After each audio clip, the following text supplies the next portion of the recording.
Angry students went on a rampage last night, throwing objects out of a 10-story building on Hospital Road. The students are demanding new furniture and improved living conditions. Steel bed frames and other debris was strewn across the road.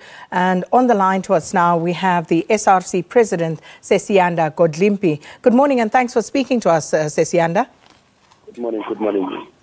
So we saw the scenes of beds, mattresses being thrown out of windows at that residence. Tell us what the situation is right now and why the students embarked on that course of action. Yes. You will remember that last week when we were protesting, our first protest was very clear that we want conducive residences for our students and also making sure that the students that are blocked, they are unblocked, because they are deserving NSFAS students. Even last year they were unblocked, but this year they do not want to unblock them. So these are the issues that lead us to a protest.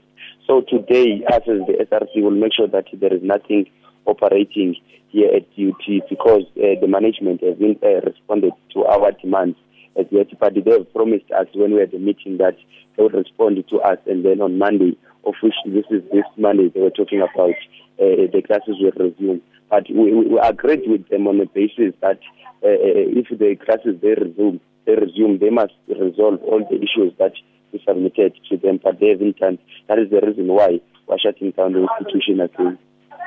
Mr. Godlimpi, please explain to us, you had the meeting with the university management, and what was the resolution as far as the residents and the issues there are concerned? In the basis of in cases of residences, there are residences that we went with the management to check, and there are others that the management can manage to cancel the contract with them because they were not conducive in things. So we are still left with few residences. The most important issue at this moment is the issue of unblocking that we are facing as a challenge now because the university does not want to unblock the students.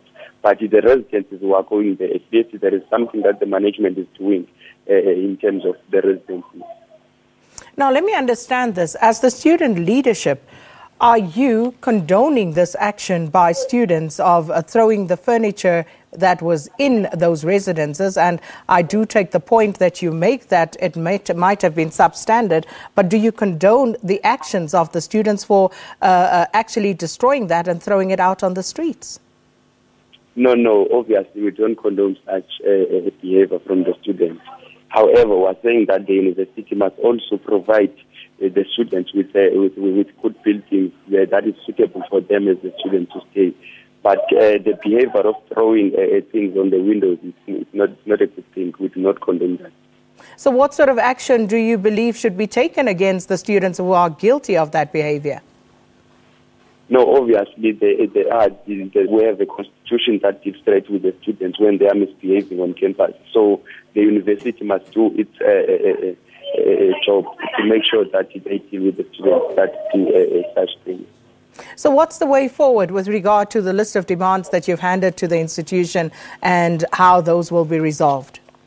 No, we are very clear on that one, that there is nothing that is going to happen if the university does not do what we want them to do. In fact, they must unblock the students, all of them that deserve to be unblocked. The students that were suffering, quantum students, they must be unblocked. If they do not unblock those students, that means we are not going to classes.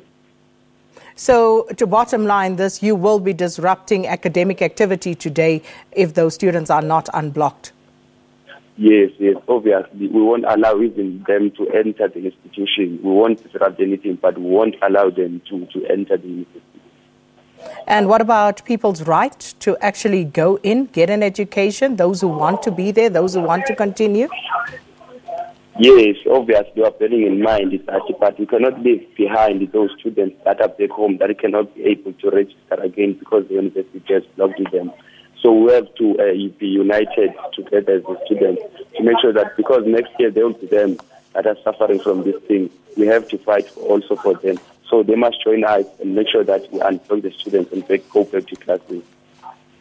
Well, Sesiyanda Godlimpi, thanks so much for your time this morning. Student leader at the Durban University of Technology, head of the SRC there. And as you heard, the threat is there to not allow anybody onto the campus there unless the issues that have been raised with the management of the institution are addressed. We're going to leave that there.